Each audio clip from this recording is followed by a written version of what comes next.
An autistic strength is that we don't tend to get caught up in the emotion storm that causes us to manifest the wrong things.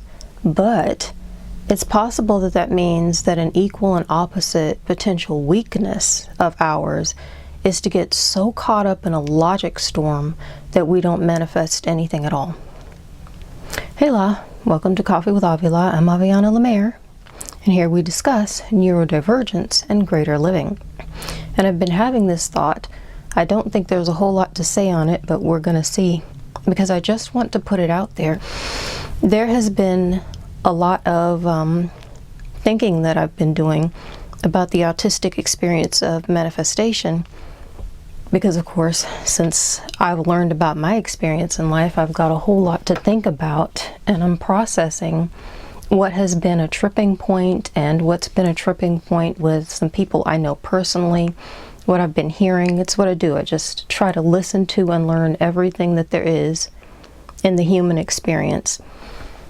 And I've heard a whole lot of people talking about this. Interestingly enough, from a neurodivergent perspective, and there's something about the magic of a thing, whatever that word means to you. In this iteration, I'm using it to mean that kind of inherent God strength in everything for change, for a beautiful thing out of an ugly one, or, I mean, the reverse and the, equal and opposite would be an ugly thing out of a beautiful one, but just the capacity of everything to change, and that is greatly manifestation. It's the belief in something that you can't yet see. A lot of people would just call that faith, the substance of things not seen. It's how you bring something from a place where no one who only sees physical things can see it or believe it. But before you know it, it's actually something that can be seen and believed by anybody, because it's entered that most basic realm of reality. And there's something about this great strength. I've said in a previous video, talking about a book, it was the reality transurfing thing, and this isn't about that, but it is a thought that I had that springboarded off of it, because that book goes into the assumption that everyone is, ruled by their emotions.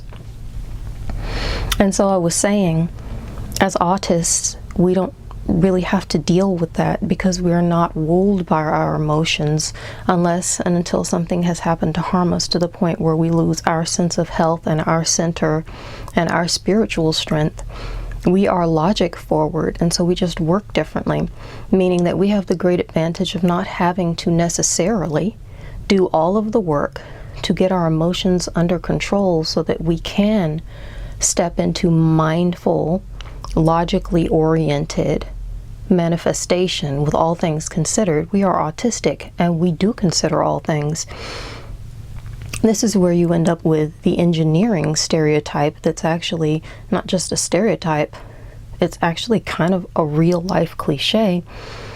And it's not a bad thing, it's just that we have kind of a naturally engineering mind, and there is a career by that name, but what we have a tendency to engineer is everything. It's just how we think. We pay attention to something that we don't know, and we think, oh, how can we reverse engineer what we're seeing in order to have the knowledge of what it is, how it was made, how it functions. Some of us can do that with a machine with greater belief than some of us, than other people who can do it. Okay, let me start again. Some of us can do that more easily with a machine, and some of us, again, all neurodivergents, all autists, some of us can do it more easily with a spiritual concept. Some of us will have a combination of the both, but it's really just about looking at something you're interested in, a concept, a design. As far as manifestation goes, it's a concept more so, or it's a grand design, and it's basically just deciding, there's something in this that's interesting or intriguing. I want to be able to utilize it. I want to be able to understand it. And I'm going to look at it, and my brain is going to very naturally, I don't have to try, my brain is going to very naturally pay attention to what I see, how it works, what I believe I can get from it, if anything at all, and whether or not I think I can implement this. And if you can do that and you get some results, then you start thinking, well, that's pretty amazing. Can I recreate the results? It's that scientific approach. Some of us take a scientific approach to our spirituality, and manifestation as faith really is spirituality. And we're taking the approach of looking at it, trying to understand it, reverse engineering how it's going to work, trying to understand how we can tweak it so it works better for us, which is what kind of makes these videos very interesting for me, because that's how I think about it, and that's why I'm talking about this right now. There's an aspect of it that we really excel at when it comes down to that kind of, as I call it, logicking it out. And I do know that's a made-up word. I make up a lot of words. But the aspect of that that's highly positive is that we have a really good chance to excel at doing it that way. But the aspect of that that could be very negative if you are trying to get into manifestation, if you're trying to open your mind to something spiritually, if you want to, as they say, touch the face of God, and you want to understand the concept of God or explore mysticism, is that a lot of that stuff, excuse me, a lot of times people find that stuff when they are doing very emotional, they're having emotional experiences, they've been through something, they're feeling it, that, ooh, it's just getting very dark all of a sudden. Excuse me, but we're going. I don't know why as soon as I sit down and I get the recording going that I'm happy with, boom, hiccups and everything, but we're going. I'm manifesting this video out today, but long story short, sometimes because we are so very logical, and because we do pay attention to what's on paper and what's evident, these things will vary with our experiences. I'm a highly logical being, and I understand the magic, and I get the magic because my entire life I have lived it. I have seen it. I've experienced it. I've had experiences you're not even supposed to admit that you've had. It's not a question to me. It's been a self-proof, so I don't have difficulty understanding it. But if, for instance, you haven't seen it that way, or you didn't process what you were seeing as being that, if you just have a different viewpoint, you might find it darn near impossible to believe because of that logical mindset where you've paid attention and you've learned, and your experience has been pafooey. Magic is kid stuff or fairy tales and stories. It doesn't exist, and I can't make something out of nothing with sheer thought. You know, the God doesn't exist mindset and all of that. People who have that, especially as autists, we're really going to cling to it because we believe in a self-proof. So if our personal experience has been that it's not a self-proof, why would we believe? And that might be the sticking point. If you happen to be that person who's on the crux of having had a series of experiences that say, I can't manifest something good, or you believe you can't manifest at all, or you don't believe in manifestation at all, if the terminology is just tripping you up, and it all sounds like just spiritual woo-woo-woo or woo-woo hooey, whatever it is. I'm saying woo-woo-woo, and I'm realizing I'm thinking about Sinclair on, what's the name of it, on Living Single. I'm just trying to go for the term woo-woo, but in my mind, there she is, woo-woo-woo. So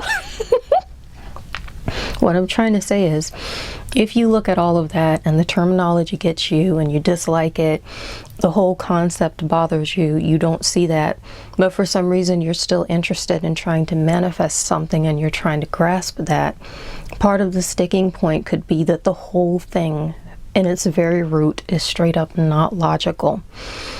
And if that's you, there are a few ways that you could get past this, and one of them is perform an experiment.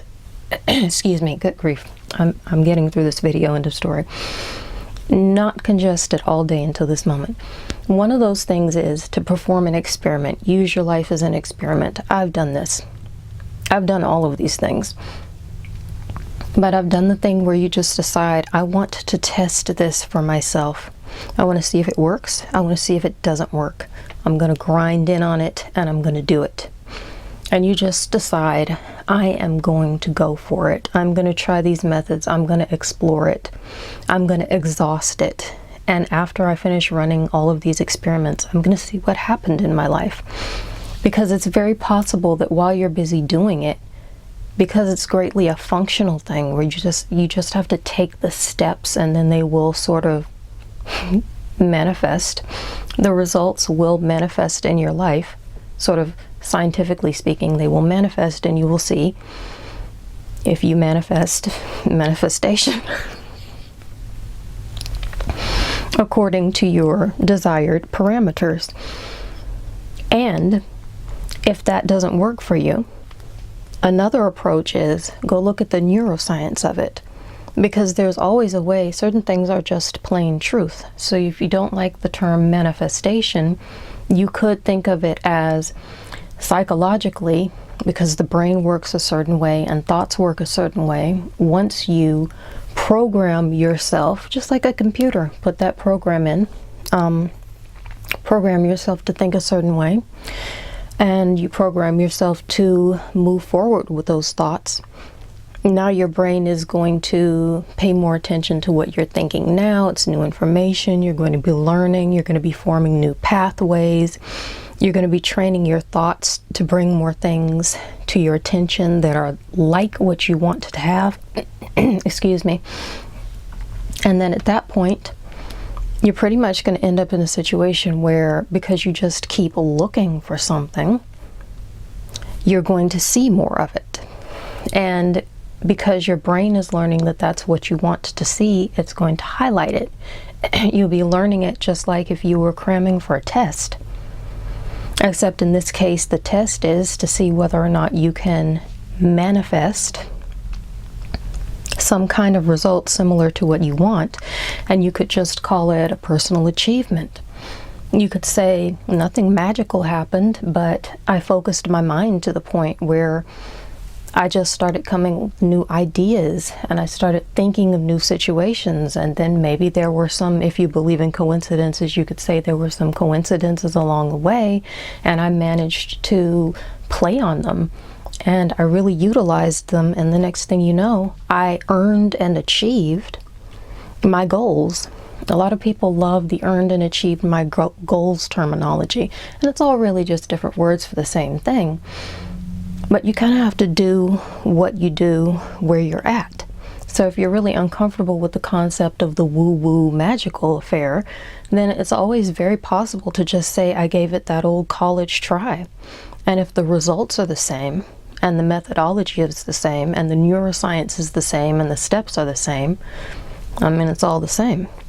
But it's what you're comfortable with, and it's what works for you. And maybe if you do that, if you try that, hey, let me run an experiment and see if I can get this done. I'm going to exhaust all the possibilities, see what happens. Or you're like, no, I need a different approach. I'm going to study the basic medical workings of the brain and, you know, the constant exploratory science that is psychology about how the thoughts function or how we believe they do. Excuse me, you might end up with that extremely logical approach that just gets you to the final desired destination, just like it would have gotten you there if you'd awoken every moment with the, what do they call it, the breath of fire. And then you set your sights on your vision board. And I mean, you can use a vision board in all methods, but I'm saying the terminology of a vision board seems to be a little more like what you would call it if you're thinking magical manifestation than if you're thinking in other ways. It depends. I think it's pretty loose and it can be used in a lot of different ways. Everybody has a term for it. An inspiration board, a Pinterest account, whatever it is, it's just a way that you're using one of your senses to program your thoughts for a desired outcome.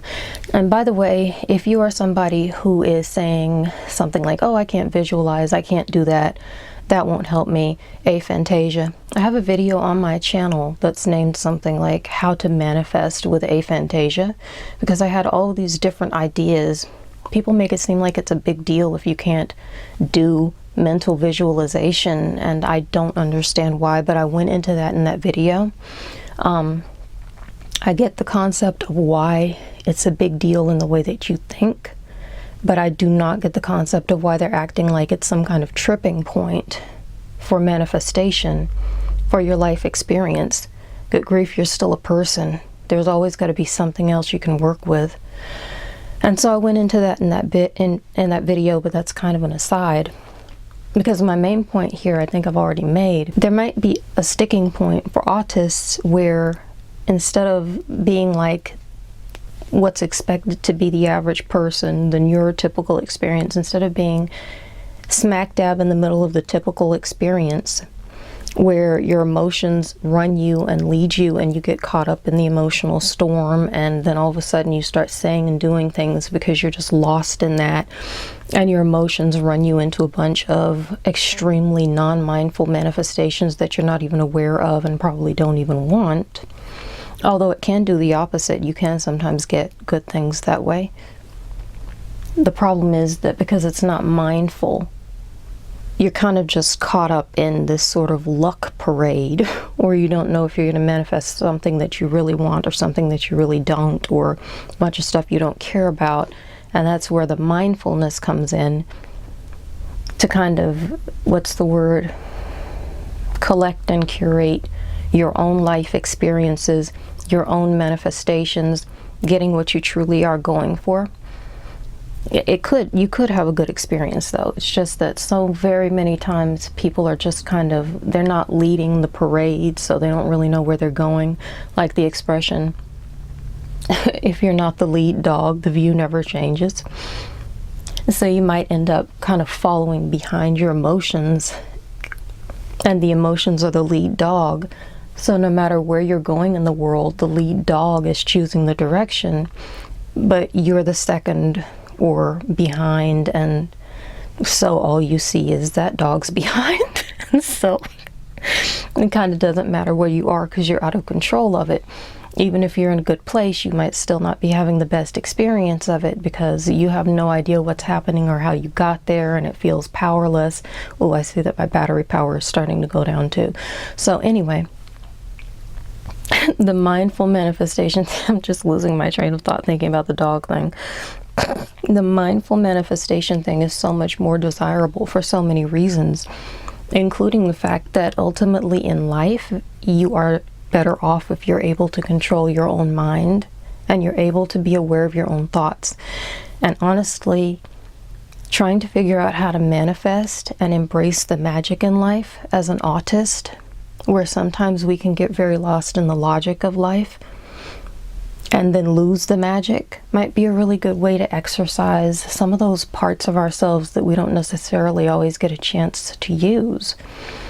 Because even though we can engineer the world in every way, including all of the magical spiritual ones, I think it's pretty easy to get lost in the concept of just engineering literal metallic and plastic or wooden cogs and gears, and just staying in the physical realm, and then the physical realm is ruling everything.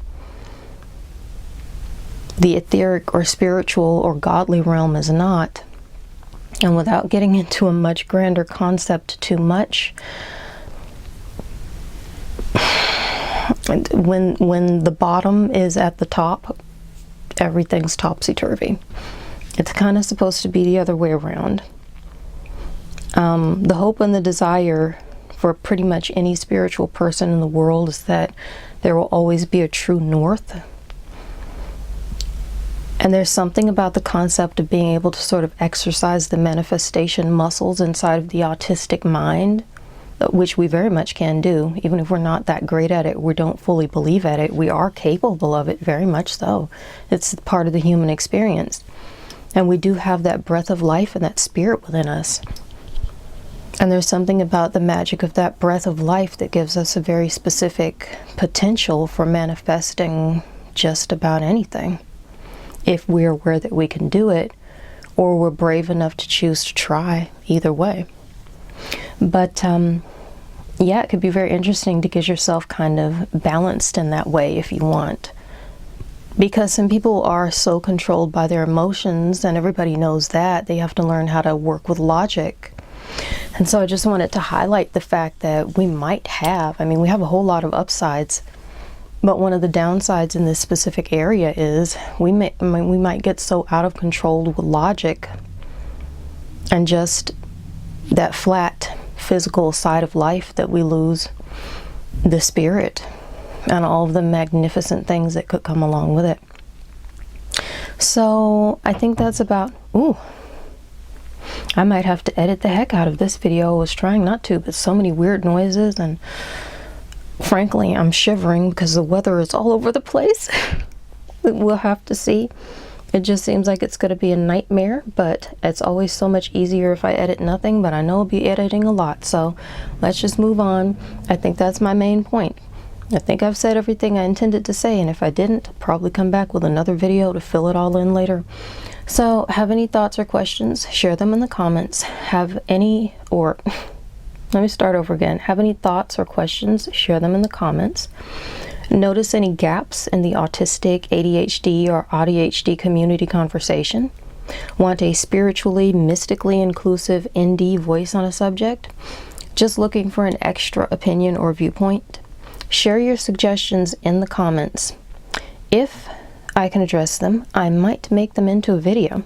Remember to like, share, subscribe, ring the notification bell for all of my newest updates, and be blessed. And this is the comment I intend to have posted under every video. So if you're interested in it and you want to take a peek, it should be down there. If it's not down here, it'll be under another one. My hope is that I'll have it pinned under each one for everyone's convenience. But I'm reading it just in case. So at that, I think I'm going to go shiver in private now and no longer need to clear my throat every 15 seconds. That's about it. Woo, woo, woo. Bye now.